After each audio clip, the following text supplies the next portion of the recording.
Iglesia Bautista Renacer, y es un gusto y una alegría saber que te conectas a este medio de gracia para la edificación de tu vida cristiana. Es nuestro ruego al Señor que este mensaje sea utilizado por Él para que impacte tu vida y realmente puedas ver y contemplar cómo Jesucristo es nuestro todo para la gloria de Dios. Sin embargo, este es solo un elemento de gracia, porque es importante que esto no reemplace la participación en una iglesia local en donde somos pastoreados. Así que disfruta de este momento y que este mensaje realmente llene tu vida y pueda mostrarte que solamente en Jesucristo tenemos satisfacción, salvación para la gloria de Dios.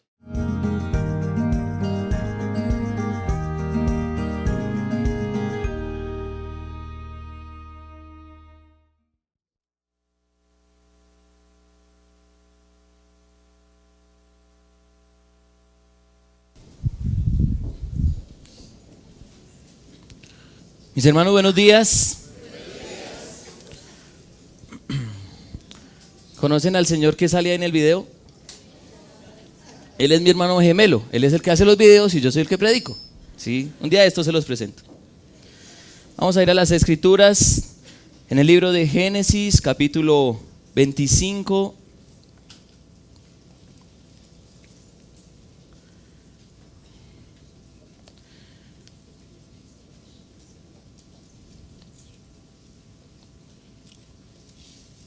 Libro de Génesis, capítulo 25, y hoy estudiaremos la porción correspondiente a los versículos 19 al 34. Génesis, capítulo 25, versículos 19 al 34.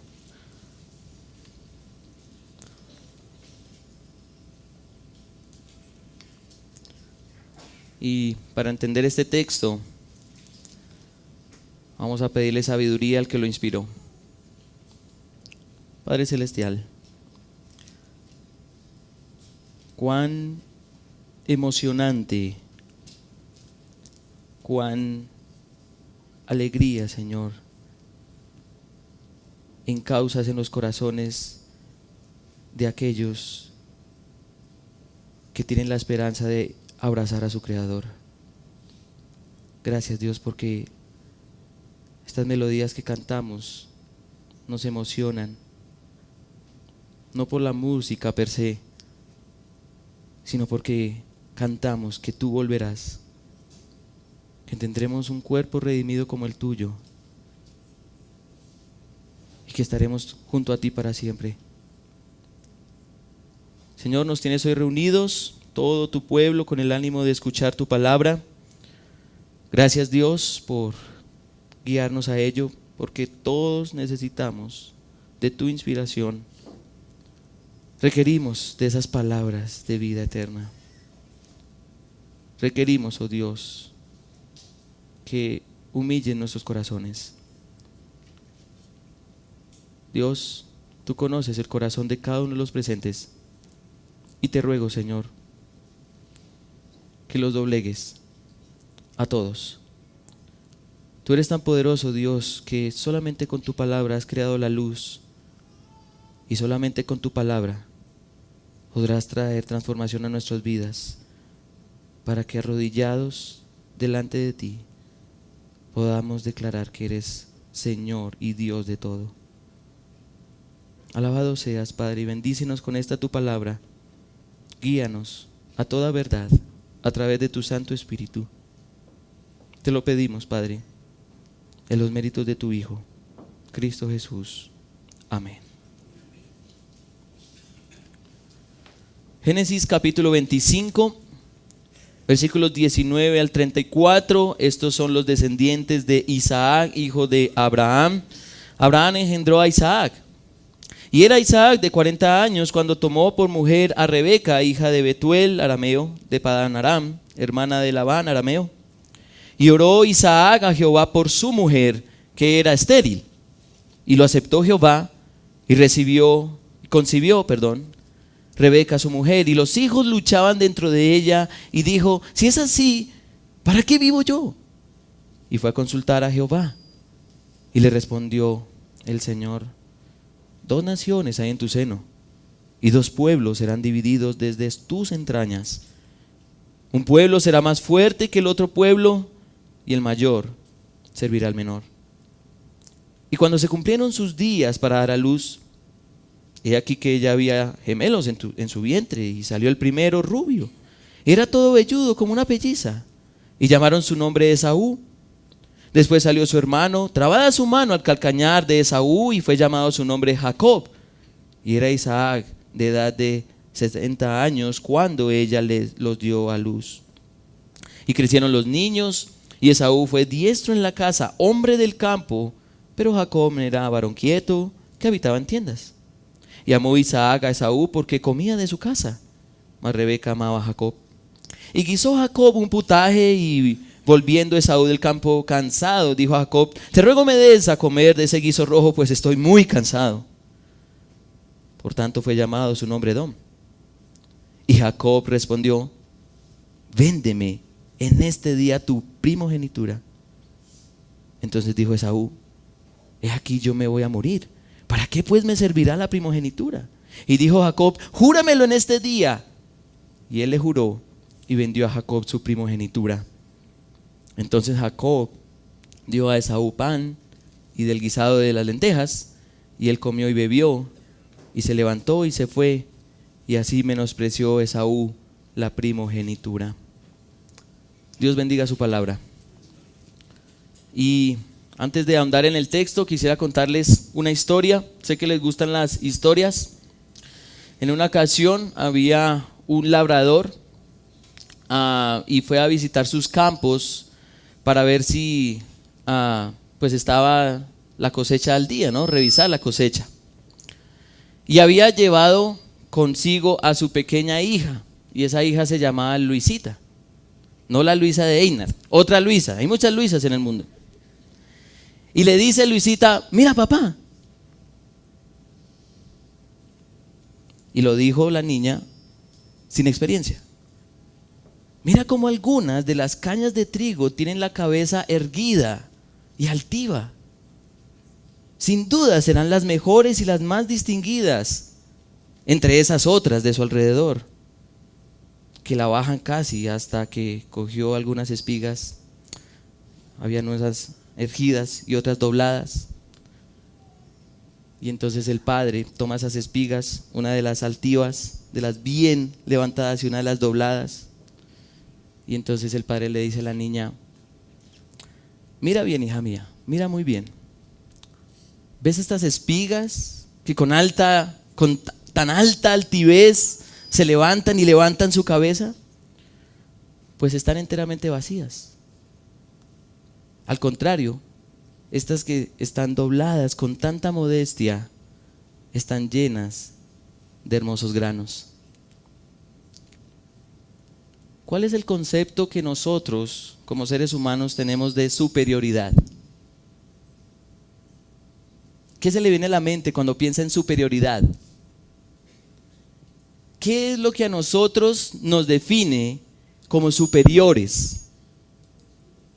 ¿Qué nos define? Pensemos en lo profesional.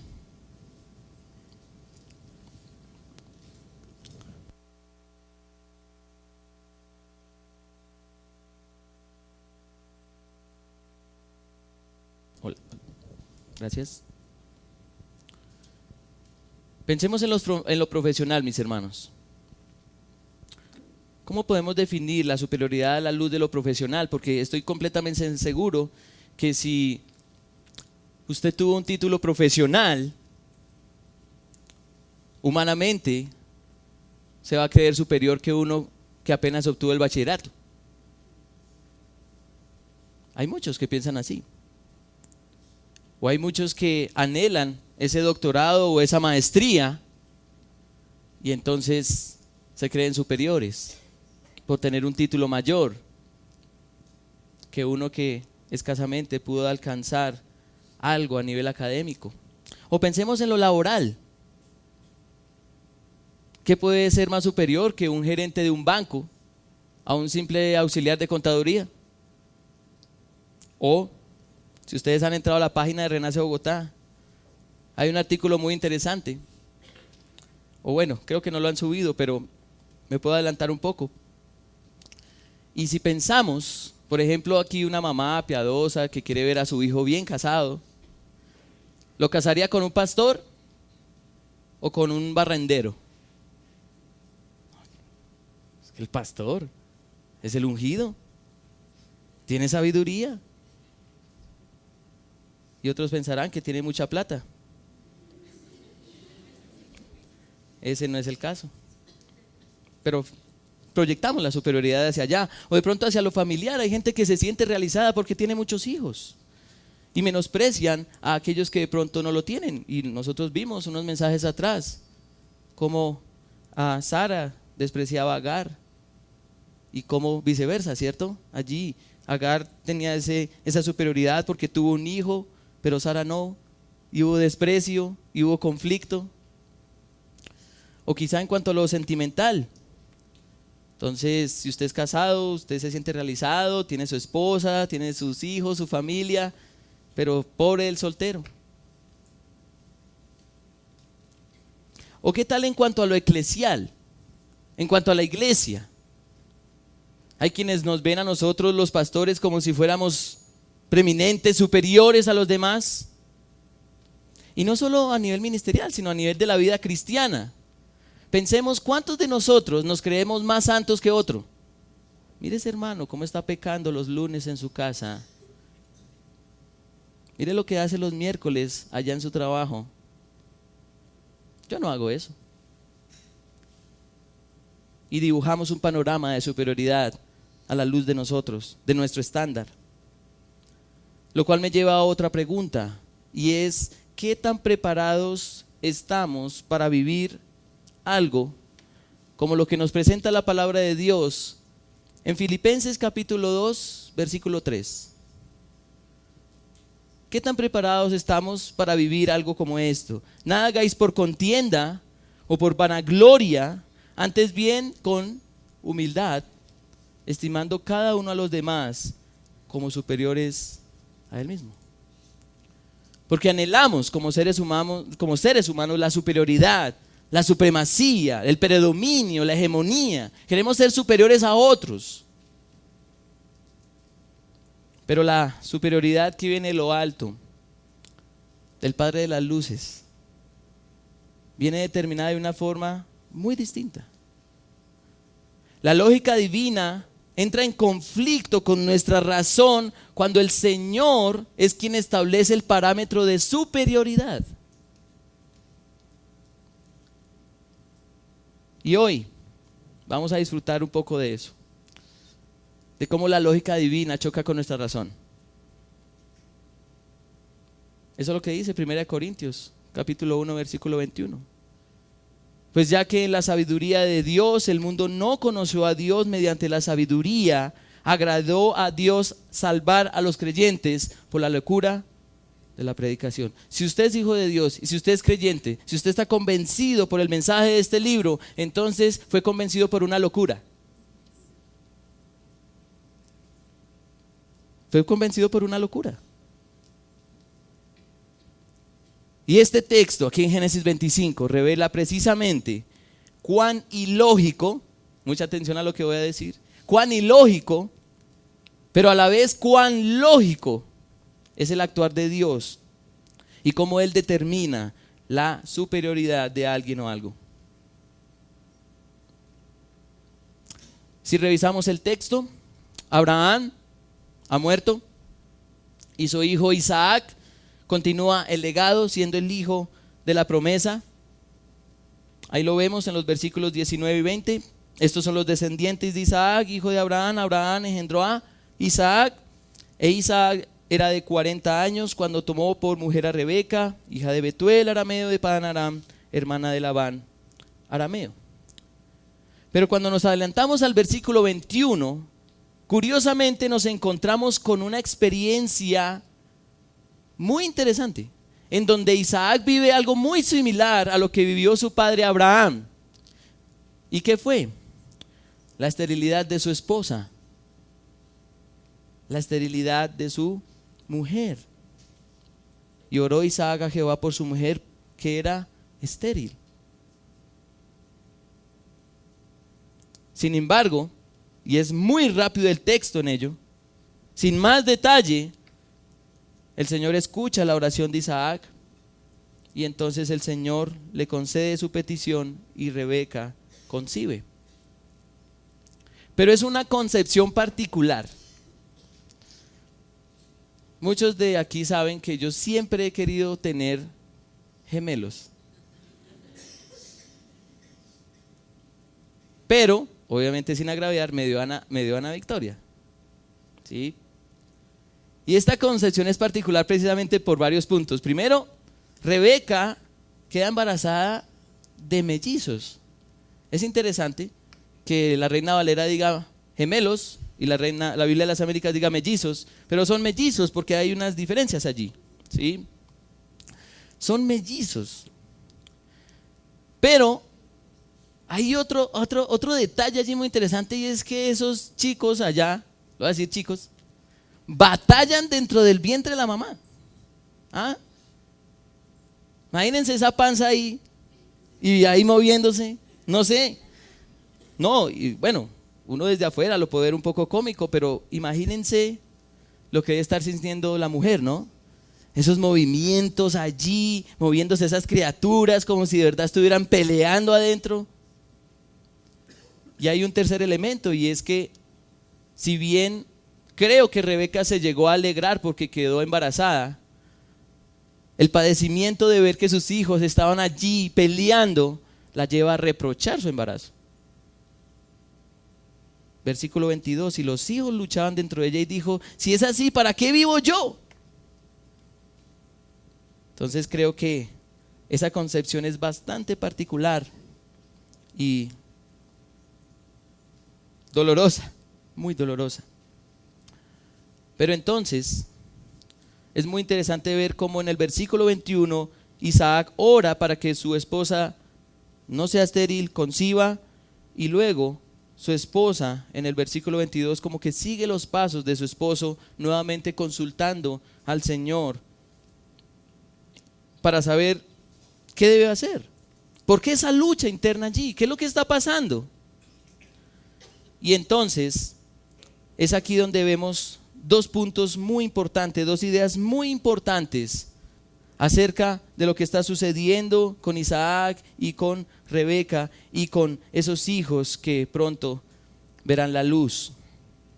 En primer lugar, vamos a ver la determinación divina. ¿Cómo así la determinación divina? ¿Y por qué esto que tiene que ver en cuanto a la superioridad? Cuando Rebeca le consulta al Señor, ¿qué le responde el Señor? Seguramente Rebeca se preguntaba, ¿por qué luchan estas criaturas en mí? ¿Hacia dónde apunta esta situación? Y entonces el Señor responde, 2 naciones hay en tu seno, y 2 pueblos serán divididos desde tus entrañas. Van a haber 2 naciones, van a haber 2 pueblos que saldrán de esas criaturas. Y un pueblo será más fuerte que el otro. Entonces van a salir 2 pueblos, van a salir 2 naciones, 2 descendencias. Pero no solo eso, una va a ser más fuerte que la otra. Y finalmente el Señor dice, y el mayor servirá al menor.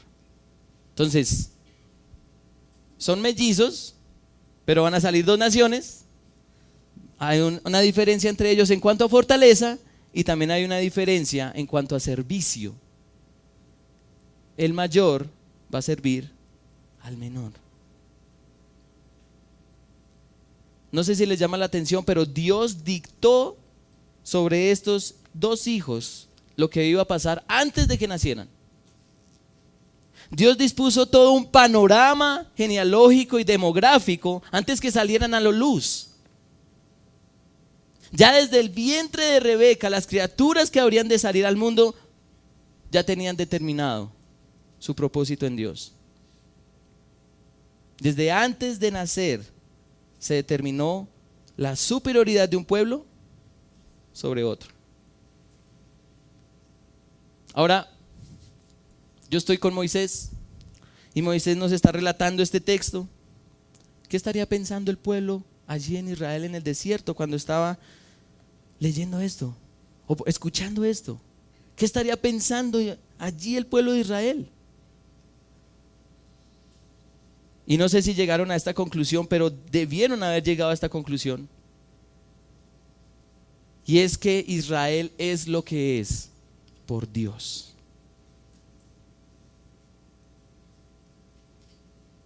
Esaú, y ahorita lo vamos a ver, es el primogénito, es el mayor, se supone que es el más fuerte. Pero el pueblo que vendría de Jacob es el que sería servido por el mayor. Y todo eso por determinación de Dios. Todo lo que es Israel es por Dios. Abraham fue llamado a salir de Ur de los Caldeos, caldeo, pero Israel es lo que es por Dios. Isaac nace como el hijo de la promesa de una manera asombrosa, de una manera milagrosa, una pareja de casi 100 años. Israel es lo que es por Dios, porque Dios hizo que Sara concibiera. Y ahora aquí con Esaú y Jacob vamos a encontrar el asombro que debía tener el pueblo de Israel, porque siendo el pueblo más insignificante, fue un pueblo amado. Todo lo que dibujamos aquí es, o lo que por lo menos dibuja la palabra de Dios, es que Dios es soberano y Dios determinó ya quién sería superior. Sin embargo, lo que Dios determinó desencadenó algo. Desencadenó una intervención humana, un desarrollo humano. Entonces tenemos la determinación de Dios y como segundo tenemos el desarrollo humano. Porque hay una situación familiar bastante interesante que nos cuenta el versículo 27. Dice que crecieron los niños y Esaú fue diestro en la casa, hombre del campo, pero Jacob era varón quieto que habitaba en tiendas. Entonces el 27 como que nos dibuja un poco la personalidad de estos jóvenes o de estos jóvenes hombres. No sé si ya usted está pensando a quién usted preferiría. No, yo prefiero a alguien más bien calmado, quieto, ¿sí? O alguien no valeroso, valiente, que case, ¿sí? Y eso es lo que nos expresa el versículo 28. Dice que y amó Isaac a Esaú porque comía de la casa, pero Rebeca amaba a Jacob. Isaac tenía una alta estima por su hijo Esaú y Rebeca una alta estima por su hijo Jacob. Y si usted tiene, aquí hay familias que tienen varios hijos y le preguntan, ¿a cuál ama más? ¿Cuál es la respuesta? A los dos, a los tres, todos por igual, ¿sí? ¿Será que sí? Cuando le saque el mal genio, yo creo que las cosas van a cambiar, pero independientemente de eso, vemos que acá hay una predilección. Y Isaac ama más a Esaú y Rebeca ama más a Jacob. Y entonces Moisés nos presenta una escena bastante interesante, bastante particular. Hay un problema. Y es que el 29 nos dice que Jacob guisó un potaje, ¿sí? Una sopita allí, pongámoslo en términos más nuestros. Y volviendo Esaú del campo cansado, dijo a Jacob: te ruego me des a comer de ese guiso rojo, pues estoy muy cansado. Hay un problema ahí. ¿Cuál es el problema que trae a colación Esaú? ¿Cuál problema? Hambre, ¿cierto? Él está cansado y dice, le ruega. Miren el ruego, eso es muy importante. ¿Cómo será el hambre de Esaú que le ruega? ¿Sí? ¿Usted a alguien le ha rogado? Venga, denme un poquito de esto que estoy súper hambriento. ¿Sí? Venga, uy, sí. Yo creo que nos ha pasado, ¿cierto? Hay un problema ahí y es que hay un hambre, ¿sí? Hay un hambre allí. Pero muy interesante es que Jacob está preparando un potaje bastante particular. Es un guiso rojo, ¿sí? Que luego nos dice el versículo 34 que era un guisado de lentejas, ¿sí? Y Moisés nos da un detalle allí. Por tanto, fue llamado su nombre Edom. ¿Sabe qué significa Edom? Rojo, ¿sí? Rojo. ¿Qué fue Edom para el pueblo de Israel? Si ustedes revisan, por ejemplo, en Números 20:18, vemos cómo era un abierto enemigo de Israel, ¿sí? Pero lo interesante es que no lo fue solo en el tiempo de Moisés, sino también lo fue en el tiempo de David, en el tiempo de Salomón. En todo tiempo fue enemigo de Israel, en todo tiempo. Y lo más interesante es que si ustedes leen Malaquías 1:4, era un directo y abierto enemigo de Dios, ¿sí? Entonces ya nos dibuja un poco ese panorama histórico allí, nos muestra, ya sabemos Israel cuando trae a su mente, Edom, ya sabemos de dónde viene y lo significativo de qué es. Pero fue llamado Edom por un guiso rojo. Ahora hay algo más detrás de eso, ¿sí? Porque Jacob aprovecha la situación. Jacob aprovecha la situación, ¿sí? Viene mi hermano mayor, está viendo que estoy preparando este delicioso guiso, tiene harta hambre, me dice, me ruego que me des, yo voy a aprovechar. Y entonces, ¿cómo aprovecha Jacob la situación? Versículo 31. Y Jacob respondió, véndeme en este día tu primogenitura.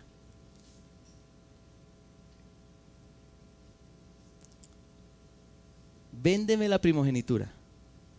No sé qué tan atrevido haya sido, ¿sí?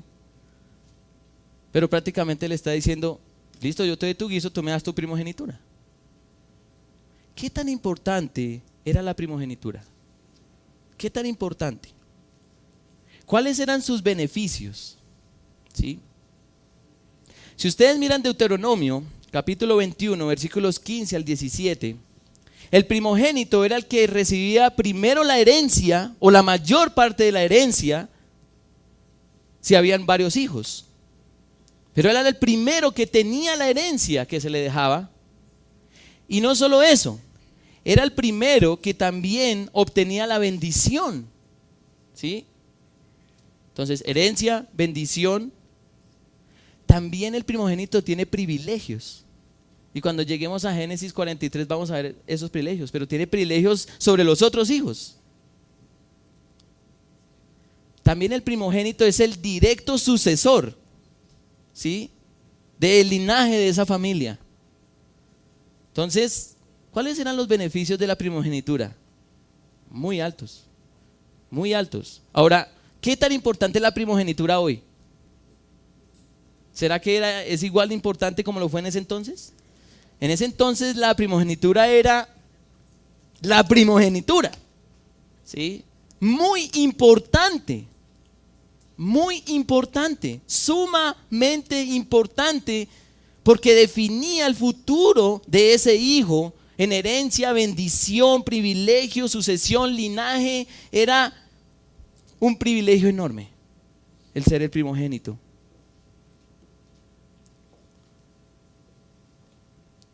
Ahora, quiero conectar esto con una pregunta. Y seamos sinceros, mis hermanos.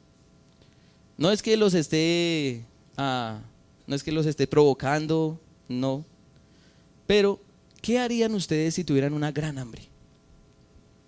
¿Qué harían? Esas hambres de esos, como se dice vulgarmente, ese filo que uno, ¿sí? Uno dice, no, tengo que comer algo, ¿sí? ¿Sí? Que usted abre la nevera y solo hay, en toda la mitad de la nevera es una nevera así, un nevecón gigante y no hay nada, sino solo así un pancito, ¿sí? Creo que se lo come, ¿cierto? Pero ¿qué haría usted para saciar una gran hambre? ¿Qué haría usted? ¿Sí? ¿Qué haría?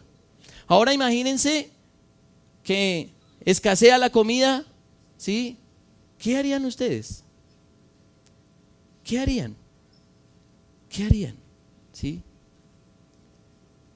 Creo que después de orar harían muchas cosas locas, ¿sí? Pero Esaú hizo lo inimaginable. Versículo 32. Entonces dijo Esaú: he aquí, yo me voy a morir. ¿Para qué pues me servirá la primogenitura? ¿Ah? O sea, si no como, la lógica, ¿no? Si no como, me muero. Entonces, más bien como para vivir. Y este hombre me va a dar de comer para vivir, pero le doy la primogenitura. ¿Qué me conviene? Bueno, entonces yo le doy la primogenitura, ¿cierto? Y eso es lo que concluye el versículo 34. Entonces Jacob dio a Esaú pan y del guisado de lentejas, y él comió y bebió y se levantó y se fue. Así menospreció la primogenitura, ¿sí? Ahora, hay algo que nos deja ver cuán importante es la primogenitura. Versículo 31, y Jacob respondió: véndeme entonces este día tu primogenitura. Y luego el versículo 33 dice: y dijo Jacob: júramelo en este día. ¿Sí? O sea, como no es una cuestión de, bueno, como que Esaú dijo: bueno, yo como que del paso, yo le digo, bueno, sí, le vendo la primogenitura, me tomo el caldito y listo. No, fue una cuestión de juramento. Vendió y le dio la primogenitura y Jacob: júramelo. Y entonces la vendió. Ya la primogenitura técnicamente ya no le pertenecía a Esaú, sino que ahora le pertenecía a Jacob, ¿sí? La señal de superioridad de Esaú quedó en el suelo. Menospreció la primogenitura. Es más, la primogenitura daba superioridad a un hijo, ¿sí? Ahora, el punto, y esto es muy importante, hermanos, el punto no es que Esaú se haya despojado de su señal de superioridad. Ese no es el punto, sino la forma como lo hizo. Y quiero que vayan un momento a Hebreos, rápidamente, Hebreos.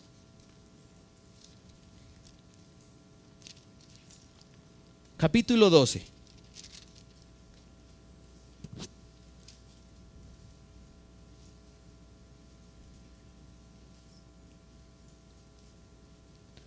Hebreos capítulo 12, versículo 15, mirad bien, no sea que alguno deje de alcanzar la gracia de Dios, que brotando alguna raíz de amargura os estorbe, y por ella muchos sean contaminados, no sea que haya algún fornicario profano como Esaú, que por una sola comida vendió su primogenitura. La forma como lo hace describe su entendimiento acerca de la superioridad. ¿Por qué? Porque Esaú sabía que tenía el favor de su padre Isaac, era el que más amaba a Isaac, era cazador, ahí dice el versículo 27, diestro en la caza, físicamente mostraba hombría, yo soy el superior, ¿sí? Pero la primogenitura era un agregado para él. Lo que realmente lo hacía superior, lo llegó ¿a qué? A despreciar. El privilegio que se le había concedido se vio opacado por el hambre, y era tal que sin importar lo que fuera, degustó de un tentador guiso de lentejas con pan, ya que lo importante era vivir. Y parece exagerado, pero Esaú siente como si fuera a morir si no come. ¿Usted se ha sentido alguna vez así? Sí, con un hambre que ni vino, si me muero. ¿Sí? Bueno, de pronto no hemos llegado a ese extremo, pero aquí lo dice. Versículo 32, ¿para qué la primogenitura si me voy a morir? O sea, el hambre era extrema. No obstante, pudo más la mediocridad de Esaú, que lo llevó a despreciar algo tan importante como la primogenitura y sus favores. Y yo me llegué a preguntar, y insisto en esa pregunta, mis hermanos, ¿hasta qué punto yo haría algo así por hambre? Porque usted esta mañana desayunó, y si no desayunó, por lo menos va a almorzar. Y si no almorzar, pone una cena. Y si usted no come hoy, de aquí a 8 días va a comer algo. Pero va a comer. ¿cierto? Va a comer, ¿sí? Pero ¿hasta qué punto yo haría algo así por hambre? Pero un hambre de muerte, ¿sí? Un hambre de muerte. ¿Hasta qué punto menospreciaría, gracias, algo tan importante como para reemplazarlo por una satisfacción temporal? ¿Ah? Porque no hay duda de que como hombres despreciamos lo mejor por lo trivial y lo excelente por lo superficial. Y no lo digo yo, lo dice la palabra de Dios. Miren Jeremías capítulo 2, versículos 12 al 13. Espantaos cielos sobre esto y horrorizados, desolados en gran manera, dijo Jehová. Y este es un texto que ha resonado esta semana muchísimo en mi vida y en las enseñanzas que he tenido esta semana. Porque dos males ha hecho mi pueblo. Me dejaron a mí fuente de agua viva y cavaron para sí cisternas rotas que no retienen agua. Y entonces, mis hermanos, voy y reviso en la historia y en las páginas de este glorioso libro y encuentro a uno solo que no cedió a las pretensiones de la carne, ni aun luego de un hambre de 40 días.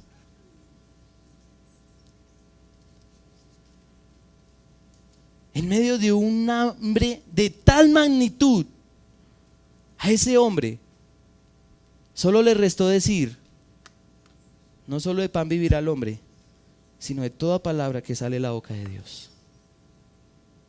¿A quién se le podría ocurrir semejantes palabras cuando ve que su vida pende de un hilo por no comer? Cuando usted tiene hambre, ¿qué busca? Comida, ¿cierto? Inmediatamente nuestra naturaleza y nuestro deseo y nuestra necesidad nos va a llevar a buscar alimento. Pero ¿quién se le puede ocurrir decir algo después de un hambre de 40 días? Solo alguien que tiene un crédito, o mejor, un criterio claro, un concepto claro de superioridad divina determinada por Dios puede afirmar semejante cosa. Y el criterio es el siguiente, y es el criterio de Dios: si alguno quiere venir en pos de mí, niéguese a sí mismo y tome su cruz y sígame. Porque todo el que quiera salvar su vida, como lo hizo Esaú, la perderá. Y todo el que pierda su vida por causa de mí, del evangelio, la salvará. Porque ¿qué aprovecha al hombre si ganare todo el mundo y perdiere su alma? ¿O qué recompensa dará el hombre por su alma? Y este hombre, vez tras vez afirmó esto: el Hijo del Hombre será entregado a los principales sacerdotes y a los escribas, y lo condenarán a muerte, y lo entregarán a los gentiles, y lo escarnecerán, y lo azotarán, y le escupirán, y le matarán, mas al tercer día resucitará. Él mismo, ese mismo hombre, se sometió a su Padre, a pesar de que son de la misma naturaleza. Y Cristo, en los días de su carne, ofreciendo ruegos y súplicas con gran clamor y lágrimas al que le podría librar de la muerte, fue oído a causa de su temor reverente. Y aunque era hijo, por lo que padeció, aprendió obediencia. Y habiendo sido perfeccionado, vino a ser autor de eterna salvación para todos los que le obedecen. Pastor, pero ¿por qué cantamos tanto acerca de Cristo? ¿Por qué mencionar tan repetidamente a Cristo y a la persona de Cristo? ¿Por qué? Porque nosotros venderíamos hasta lo más preciado por hambre. No diga que no, hermano. Cualquier persona lo haría, pero Él no lo hizo. Y ahora lo necesitamos a Él para que su primogenitura sea nuestra con todos sus privilegios. ¿Por qué cantar de Cristo? ¿Por qué hablar de Cristo? ¿Por qué saturarnos de Cristo? Porque nosotros, los seres humanos, nos creemos superiores cuando tenemos carro, casa y beca, sabiendo que somos los más dignos de lástima. Los carros se oxidan. Las casas se derrumban con un terremoto. Y la profesión no nos dará para comprar la vida eterna. ¿Por qué cantar de Cristo? ¿Por qué hablar de Cristo en el pasillo al salir? ¿Por qué Cristo tiene que resonar en nuestras mentes? Porque solo gastamos el tiempo en complacernos a nosotros mismos, haciendo alarde de nuestra superioridad, cuando mañana volveremos a ser lo que realmente somos: polvo. Polvo.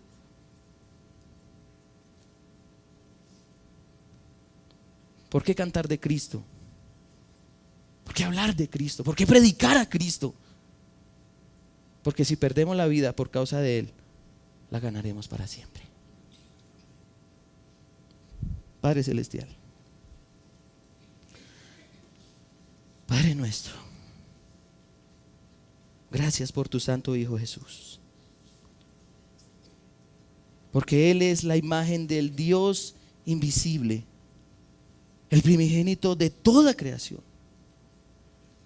Porque en Cristo tu Hijo, Padre, fueron creadas todas las cosas, las que hay en los cielos y las que hay en la tierra, visibles e invisibles, sean tronos, sean dominios, sean principados, sean potestades. Todo fue creado por Él y para Él. Y tu Hijo, Padre Celestial, es antes de todas las cosas, y todas las cosas en Él subsisten. Padre, tu Hijo es la cabeza del cuerpo que somos todos nosotros, tu iglesia. Él es desde el principio. Él es el primogénito de entre los muertos, para que en todo tenga la preeminencia, por cuanto te agradó a ti, Padre Celestial, que en Él habitase toda plenitud, y por medio de Él reconciliar todas las cosas, así las que están en la tierra como en los cielos, haciendo la paz mediante la sangre de su cruz. Padre, a nosotros también, y te damos gracias por ello. A tus hijos te damos gracias, porque a nosotros también, que éramos en otro tiempo extraños y enemigos en nuestra mente, haciendo nuestras obras malas, ahora tú, Padre, en tu Hijo nos has reconciliado, en el cuerpo de tu Hijo, por medio de su muerte, para que podamos presentarnos, oh Padre, delante de ti santos y sin mancha e irreprensibles delante de ti. Y esto, Padre, si en verdad permanecemos fundados y firmes, creyendo en la suficiente obra de Jesucristo, y sin movernos de la esperanza del evangelio que hemos creído, el cual se predica no solamente en este púlpito, sino en toda la creación que está debajo del cielo. Padre, Padre mío, ayuda a tus hijos a tener una actitud en donde no hagamos nada por contienda o por vanagloria, antes bien con humildad, estimando a los demás como superiores a nosotros mismos, no mirando cada uno lo nuestro, sino cada cual también mirando lo de los otros. Padre, pon en nosotros, te lo ruego, el sentir que hubo también en Cristo Jesús. Solo tú puedes poner ese sentir, porque nosotros tenemos la tendencia natural, como la tuvo Esaú, de ir en pos de la mediocridad.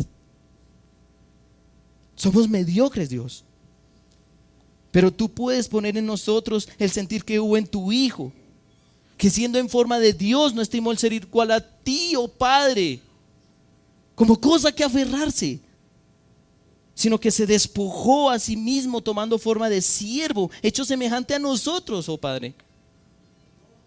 Y estando en condición humana, se humilló a sí mismo, haciéndose obediente hasta la muerte, y muerte de cruz, por lo cual tú, Padre, y gracias por ello, gracias porque tú exaltaste a tu Hijo hasta lo sumo, y le diste un nombre que es sobre todo nombre, para que en el nombre de Jesús se doble toda rodilla de los que están en los cielos y en la tierra y debajo de la tierra, y toda lengua confiese que Jesucristo es Señor, para gloria de Dios Padre. Padre, no nos dejes volver al polvo, sin antes tener la esperanza de que nos espera una vida junto a ti. Haz esto realidad. Te lo suplico. En el glorioso nombre de tu amado Hijo Jesús. Amén. Dios los bendiga, mis hermanos.